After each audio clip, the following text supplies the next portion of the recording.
Salam dan bahagia.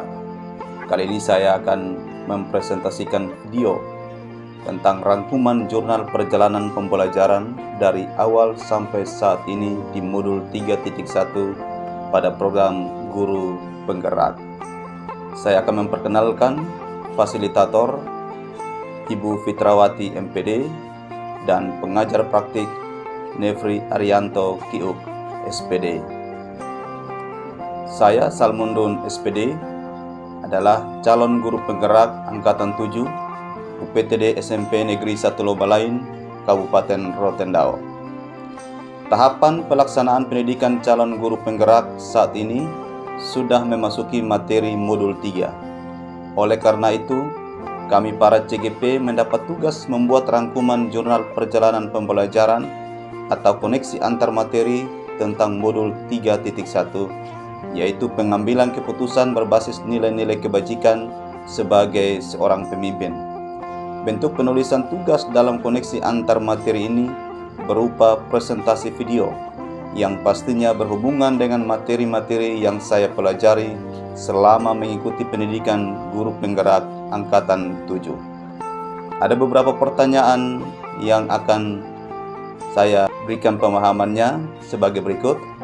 Yang pertama, bagaimana kaitan antara filosofi Ki Hajar Dewantara dengan Pratap Triloka terhadap penerapan pengambilan keputusan sebagai seorang pemimpin?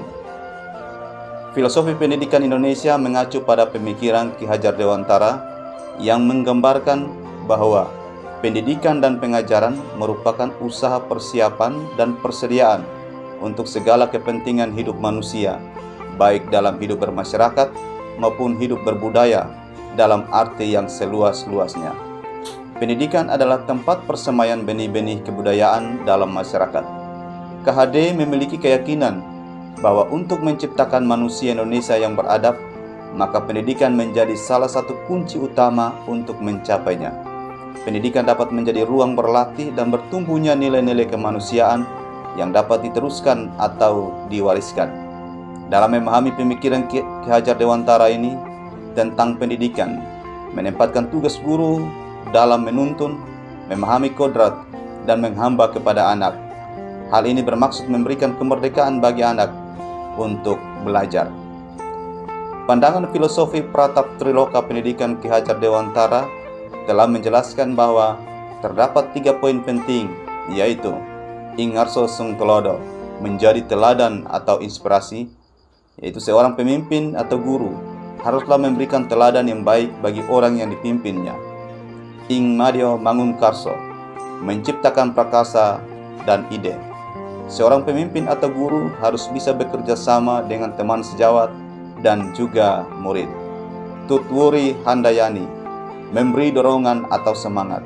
Seorang pemimpin atau guru harus bisa menjadi motivator atau pemberi semangat bagi anak didiknya. Filosofi Triloka pendidikan ini memberikan pengaruh yang besar dalam mengambil keputusan sebagai pemimpin pembelajaran.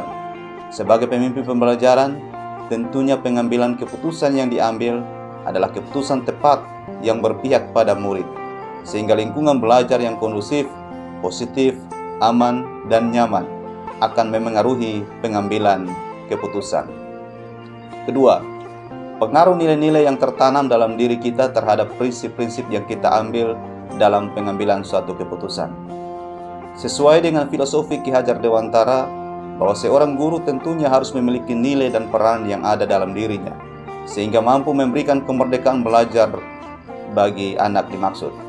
Nilai dan peran tersebut mestinya bisa mendarah daging dalam diri seorang guru sebagai pemimpin pembelajaran. Nilai-nilai yang tertanam dalam diri kita bisa berpengaruh kepada bagaimana kita mengambil sebuah keputusan. Karena keputusan-keputusan yang diambil oleh seseorang akan merefleksikan nilai-nilai yang dijunjung tinggi oleh orang tersebut.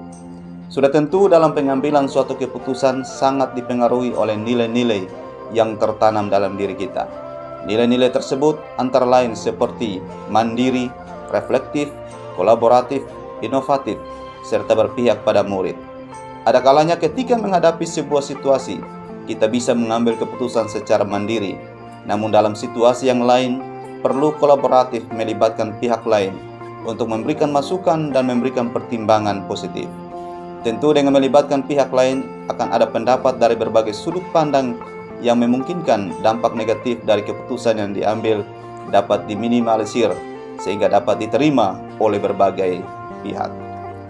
Nilai-nilai positif ini merupakan prinsip yang harus selalu dipegang teguh ketika kita berada dalam posisi yang menuntut kita untuk mengambil keputusan di antara dua pilihan yang secara moral dirasa keduanya benar atau berada dalam situasi dilema etika, benar melawan benar, atau berada dalam dua pilihan antara benar melawan salah, bujukan moral, yang menuntut kita berpikir secara seksama untuk mengambil keputusan yang cepat dan tepat.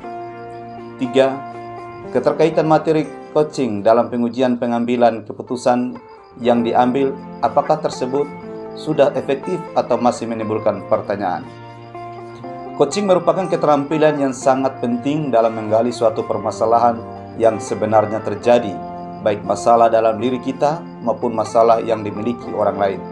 Sebagai seorang pemimpin harus menguasai teknik coaching karena teknik ini sangat penting dalam menggali suatu masalah yang sebenarnya terjadi, baik masalah dalam diri kita maupun masalah yang dialami oleh orang lain. Dengan menggunakan alur tirta, tujuan, identifikasi, rencana aksi, dan tanggung jawab. Dalam proses coaching sangat bermanfaat jika dalam penerapannya dipadukan dengan 9 langkah konsep pengambilan dan pengujian keputusan. Alur tirta sebagai tahapan mengidentifikasi masalah apa yang sebenarnya terjadi dan membuat pemecahan masalah secara sistematis, sedangkan 9 tahapan konsep sebagai evaluasi terhadap keputusan yang kita ambil. Dalam proses coaching, sebagai coach akan berusaha menggali potensi yang dimiliki oleh coachee melalui pemberian pertanyaan pemantik sehingga coachee dapat menemukan potensi yang terpendam dalam dirinya untuk dapat menyelesaikan permasalahan-permasalahan yang dihadapinya tanpa ada paksaan. 4. Pengaruh kemampuan guru dalam mengelola dan menyadari aspek sosial emosional terhadap suatu keputusan, khususnya masalah dilema etika. Kompetensi sosial dan emosional seorang pemimpin pembelajaran menjadi salah satu faktor penting dalam pengambilan keputusan. Ada kalanya guru pun mengalami kondisi emosional yang tidak stabil sehingga perlu ditenangkan. Pada kondisi seperti ini, guru perlu melakukan latihan kesadaran penuh, mindfulness, menggunakan teknik stop dengan mengikuti langkah-langkah yang telah dibahas pada modul sebelumnya. Guru yang memiliki kemampuan sosial emosional ketika berpijak pada prinsip dan nilai-nilai kebajikan yang ada dalam dirinya akan memberikan kontribusi yang baik dalam pengambilan dan pengujian sebuah keputusan. Ketika seorang guru mampu mengelola dan menyadari aspek sosial emosionalnya dengan baik, maka itu akan berpengaruh terhadap pengambilan keputusannya sebagai seorang pemimpin. Pengelolaan dan menyadari aspek sosial dan emosional akan memberikan manfaat antara lain: A. Memberikan pemahaman, penghayatan, dan kemampuan untuk mengelola emosi atau kesadaran diri. B. Menetapkan dan mencapai tujuan positif, pengelolaan diri. C. Merasakan dan menunjukkan empati kepada orang lain, kesadaran sosial. D. Membangun dan mempertahankan hubungan yang positif, keterampilan membangun relasi. Dan E. Membuat keputusan yang bertanggung jawab atau pengambilan keputusan yang bertanggung jawab. 5. Pengaruh nilai-nilai yang dianut seorang pendidik terhadap pembahasan studi kasus yang fokus masalah moral atau etika. Setiap manusia pasti akan berhadapan dengan berbagai masalah. Sebagai seorang pendidik harus bijak menyikapi masalah yang sedang dihadapi, termasuk menghadapi masalah yang menimbulkan dilema etika atau benar melawan benar ataupun bujukan moral, benar melawan salah. Ketika dihadapkan dengan salah satunya, maka secara naluriah kita akan mengambil keputusan sesuai dengan prinsip-prinsip yang sudah kita yakini dan kita anut. Jika nilai-nilai yang dianutnya adalah nilai-nilai positif, maka keputusan yang diambil akan tepat, benar, dapat dipertanggungjawabkan, dan dapat dilakukan demi kebaikan orang banyak. Sebaliknya, jika seorang guru belum memiliki nilai-nilai positif atau sudah kehilangan idealismenya sebagai seorang guru, maka keputusan yang diambil akan cenderung digunakan untuk mengutamakan kepentingan pribadi atau golongan dan tidak dapat dipertanggungjawabkan. Dengan nilai-nilai yang dimiliki oleh seorang pendidik, harusnya dapat membimbing dan mengarahkan murid dalam mengambil keputusan dan menggali potensi dirinya untuk memecahkan suatu masalah. Ada banyak cara untuk membuat keputusan yang bertanggung jawab, pertimbangan prinsip, dan langkah-langkah untuk membuat dan menguji keputusan dalam kaitannya dengan masalah yang dihadapi. Dan jika masalah tersebut dilema etika atau benar melawan benar, maka guru perlu melakukan pertimbangan terhadap 4 paradigma pengambilan keputusan dan 3 prinsip pengambilan keputusan dan 9 langkah pengujian pengambilan keputusan. Pada pembahasan studi kasus yang berfokus pada masalah moral atau etika, diperlukan kesadaran diri. 6. Bagaimana pengambilan keputusan yang tepat tentunya berdampak pada terciptanya lingkungan yang positif, kondusif, aman, dan nyaman. Sebelum membuat sebuah keputusan, langkah awal yang harus dilakukan adalah harus dapat menelaah masalah tersebut masuk dalam dilema etika ataupun rujukan moral. Setelah itu mengidentifikasi masalah dengan alur tirta dan menganalisanya berdasarkan 4 paradigma, 3 prinsip, dan 9 langkah pengambilan dan pengujian keputusan, sehingga keputusan yang diambil bisa membangun lingkungan yang positif, kondusif, dan nyaman buat semua stakeholder di lingkungan sekolah. Dalam pengambilan keputusan yang tepat, benar adanya akan menciptakan lingkungan yang positif, kondusif, aman, dan nyaman. Maka kita dapat menggunakan 9 langkah pengujian pengambilan keputusan, yaitu 1. Mengenali bahwa ada nilai-nilai yang saling bertentangan dalam situasi ini. 2. Menentukan siapa yang terlibat dalam situasi ini. 3. Mengumpulkan fakta-fakta yang relevan dengan situasi ini. 4. Pengujian benar atau salah, yaitu uji legal, uji regulasi, uji intuisi, uji publikasi, dan uji panutan ataupun idola. Yang kelima, pengujian paradigma benar lawan benar.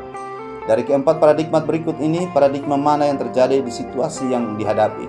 Individu lawan masyarakat, rasa keadilan lawan rasa kebenaran lawan kesetiaan, jangka pendek lawan jangka panjang. 6. Melakukan prinsip resolusi. Dari 3 prinsip penyelesaian dilema, mana yang akan dipakai?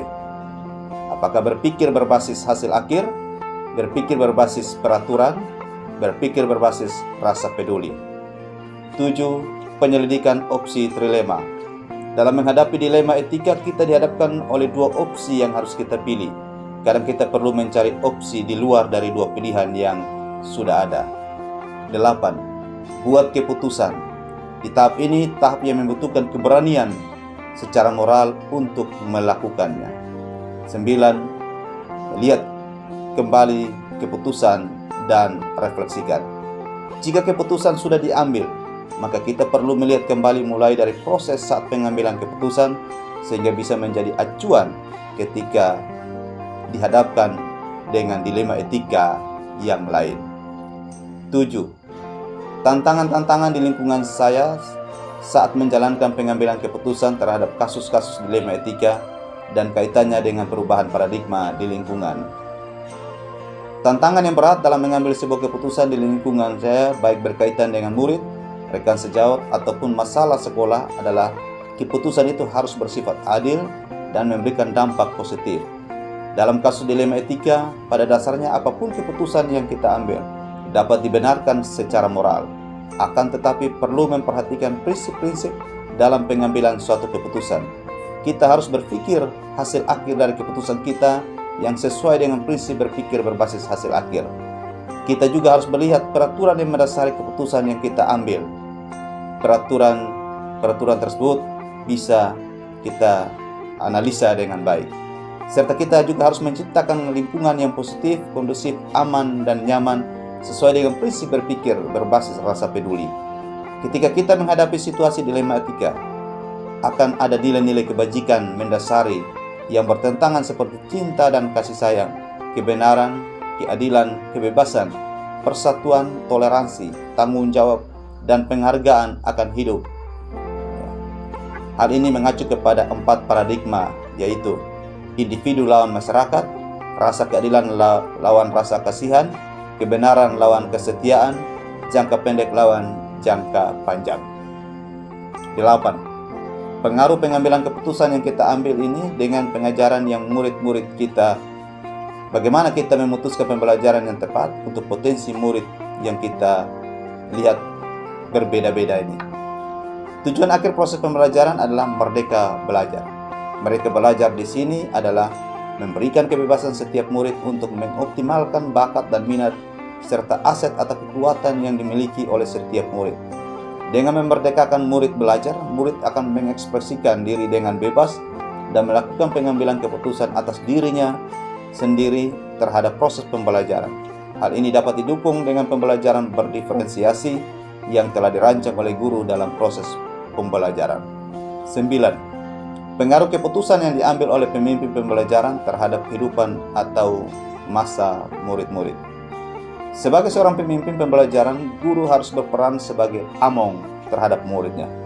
Setiap keputusan yang diambil dalam pembelajaran harus berpihak pada murid dan mengembangkan potensi atau kekuatan setiap muridnya sesuai dengan bakat dan minat yang dimiliki masing-masing dan memberikan ruang kebebasan untuk berinovasi dan berkreativitas sehingga dapat mewujudkan murid yang beriman, bertakwa kepada Tuhan Yang Maha Esa, berakhlak mulia, berkebinekaan global, gotong royong, mandiri, bernalar kritis, dan kreatif. 10. Kesimpulan akhir yang dapat saya tarik dari pembelajaran modul 3.1 dan keterkaitannya dengan modul-modul sebelumnya. Dalam pengambilan suatu keputusan sangat dipengaruhi oleh nilai-nilai yang tertanam dalam diri kita. Nilai-nilai itu antara lain seperti mandiri, reflektif, kolaboratif, inovatif, serta berpihak pada murid. Ada kalanya ketika menghadapi sebuah situasi kita bisa mengambil keputusan secara mandiri, namun dalam situasi yang lain perlu kolaboratif melibatkan pihak lain untuk memberikan masukan dan pertimbangan positif. Alur Tirta, tujuan, identifikasi, rencana aksi, dan tanggung jawab dalam coaching sangat pas jika dalam penerapannya dipadukan dengan 9 langkah konsep pengambilan dan pengujian keputusan.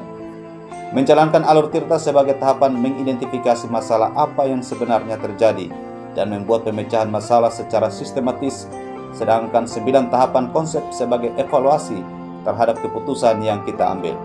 Kemampuan sosial dan emosional seorang pemimpin pembelajaran menjadi salah satu faktor penting dalam pengambilan keputusan.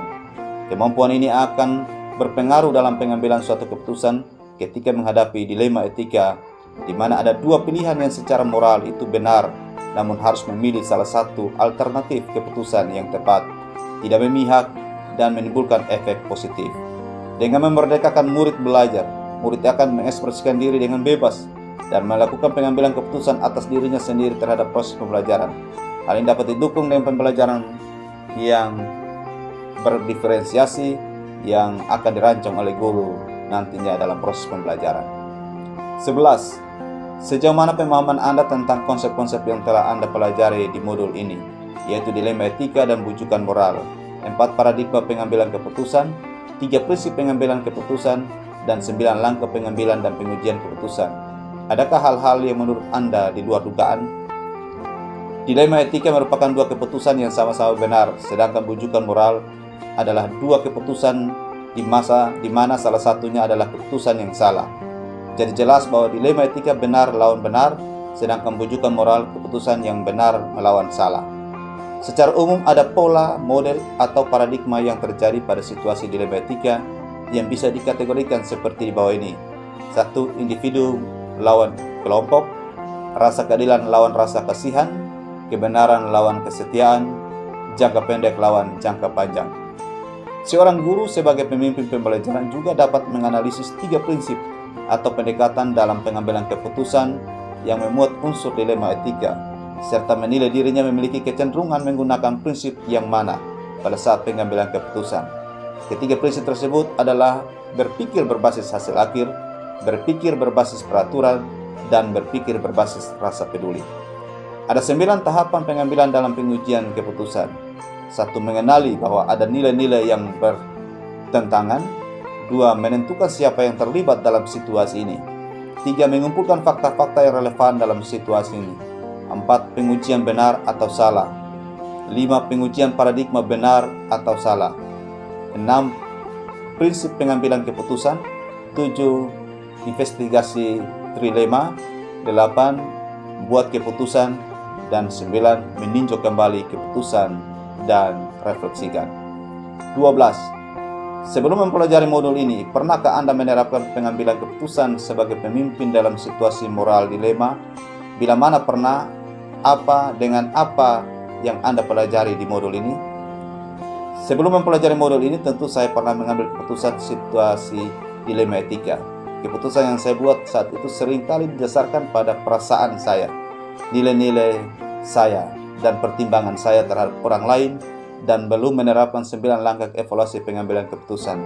Jadi saat mempelajari modul 3.1 ini, saya merasa bahwa ada 4 paradigma, 3 prinsip, dan 9 langkah pengambilan keputusan yang harus dilalui dalam pengambilan keputusan, terutama yang berkaitan dengan dilema etika. 13. Dampak mempelajari konsep ini buat saya, perubahan apa yang terjadi pada cara saya dalam mengambil keputusan sebelum dan sesudah mengikuti pembelajaran ini. Sebelum mempelajari modul ini, saya lebih sering membuat sebuah keputusan yang berdasarkan perasaan dan pertimbangan saya sendiri. Tetapi setelah mempelajari modul ini, saya tahu langkah-langkah apa yang harus saya lakukan sebelum mengambil sebuah keputusan, agar keputusan yang saya ambil tepat dan tentunya berdampak pada terciptanya lingkungan yang positif, kondusif, aman, dan nyaman. 14. Seberapa penting mempelajari topik modul ini bagi saya sebagai seorang individu dan sebagai seorang pemimpin? Sebagai individu tentunya memperoleh manfaat ketika mempelajari modul ini, karena sungguh membantu saya untuk mengidentifikasi setiap permasalahan yang saya hadapi dan mampu membuat keputusan yang memberikan dampak positif untuk sekitar saya. Sedangkan sebagai pemimpin pembelajaran dapat membantu saya membuat keputusan yang berpihak pada murid dan mampu mendorong murid untuk aktif berinovasi dan mengoptimalkan potensi yang ada pada dirinya. Demikian hasil pemaparan presentasi video saya. Salam dan bahagia.